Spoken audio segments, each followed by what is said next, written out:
Hai, kami dari mahasiswa Universitas Timor, Prodi Ilmu Administrasi Negara, Fakultas Ilmu Sosial dan Ilmu Politik. Di sini kami akan mempresentasikan hasil diskusi kami tentang manajemen. Jadi sebelum masuk pada materinya, ada pepatah yang mengatakan tak kenal maka tak sayang. Jadi langsung saja saya memperkenalkan diri saya. Nama lengkap saya Guntur Valentinus Seran, NPM 22210049. Nama saya Valentinus Seran, NPM 22210035. Jadi selanjutnya kita masuk pada materi. Jadi langsung saja kita masuk pada yang pertama, yaitu pengertian manajemen. Secara sederhana, manajemen berarti mengatur, mengelola, atau menata. Adapun yang diatur adalah sumber daya yang dimiliki oleh organisasi, antara lain manusia, uang, peralatan, mesin, dan metode yang lain. Tujuannya agar sumber daya tersebut dapat digunakan untuk mencapai tujuan organisasi secara efektif dan efisien. Dengan demikian, pada hakikatnya, manajemen adalah upaya mencapai tujuan organisasi dengan menggunakan sumber daya manusia, dan sumber daya manusia akan menggunakan sumber daya lainnya sebagai pendukung. Yang kedua, praktek dan studi tentang manajemen. Jika manajemen berarti mengelola atau mengatur, maka penerapan dapat dilakukan dalam berbagai hal yang terpenting berkaitan dengan upaya mencapai tujuan melalui orang-orang. Secara umum, praktek manajemen dapat diterapkan dalam bisnis, rumah-rumah sakit, universitas-universitas, badan-badan pemerintahan, dan aktivitas lain yang terorganisir. Perkembangan yang terjadi saat ini berdampak pada makin cepatnya perubahan dalam segala bidang kehidupan akibat dari efek globalisasi dan pengembangan teknologi informasi yang sangat akseleratif.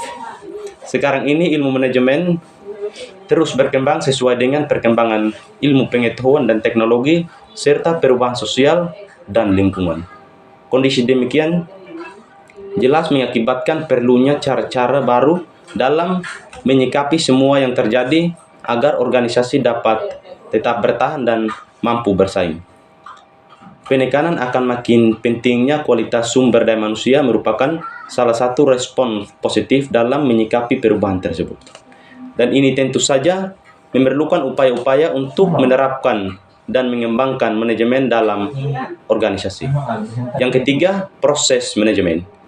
Menurut Wikipedia, proses manajemen adalah daur beberapa gugusan kegiatan dasar yang berhubungan secara integral yang dilaksanakan di dalam manajemen secara umum, yaitu proses perencanaan, proses pengorganisasian, proses pelaksanaan, dan proses pengendalian dalam rangka mencapai suatu tujuan secara ekonomis. Pendapatan para ahli tentang pengertian manajemen berbeda-beda, namun rata-rata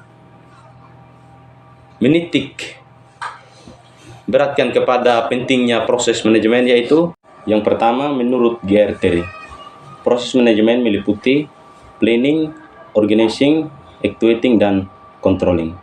Yang kedua, menurut Henry Fayol, proses manajemen meliputi planning, organization, command, coordinating, dan control. Yang ketiga, menurut Luther Gulick, proses manajemen meliputi planning, organizing, staffing, directing, coordinating, budgeting, dan reporting. Dengan demikian, dalam proses manajemen terdapat 4 fungsi utama yang harus dijalankan oleh para manajer, yakni perencanaan, pengorganisasian, penggerakan, dan pengendalian. Masing-masing memiliki fungsi yang berbeda tetapi saling berkaitan dan merupakan satu kesatuan utuh yang harmonis dan terintegrasi. Yang keempat, pentingnya fungsi-fungsi manajemen. Apabila mencermati definisinya, kegunaan dari manajemen adalah agar organisasi dapat mencapai tujuannya secara efektif dan efisien. Oleh karena itu, walaupun definisi-definisi manajemen berbeda-beda, namun tetap memiliki ciri-ciri dasarnya mencakup hal-hal sebagai berikut. Yang pertama, perencanaan atau planning, yang berarti penting untuk memilih dan menetapkan arah tindakan guna mengarahkan sumber daya untuk mencapai tujuan. Yang kedua, pengorganisasian atau organizing, yang berarti penting untuk mengkombinasikan berbagai sumber daya menjadi satu kesatuan yang berarti agar dapat digunakan untuk mencapai tujuan. Yang ketiga, tindakan menggerakkan atau actuating, yang berarti penting untuk menginisiasi dan mengarahkan pekerjaan yang akan dilaksanakan melalui instruksi, motivasi, kepemimpinan, komunikasi, koordinasi, pelatihan, dan bentuk pengaruh lainnya. Yang keempat, pengendalian atau controlling, yang berarti penting guna mengecek dan membandingkan hasil yang dicapai dengan standar yang telah ditetapkan. Yang kelima, pendapat-pendapat tentang manajemen. Di bawah ini dikemukakan pendapat-pendapat tentang manajemen. Yang pertama, manajemen sebagai suatu sistem. Yang kedua, manajemen sebagai suatu proses. Yang ketiga, manajemen sebagai suatu fungsi. Yang keempat, manajemen sebagai suatu ilmu pengetahuan.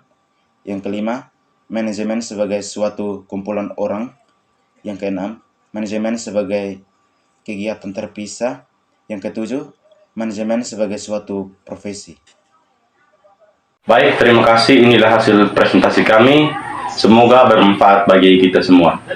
Sebelumnya, ada pepatah yang mengatakan, jika ada jarum yang patah, jangan simpan dalam peti. Jika ada kata yang salah, jangan simpan di dalam hati.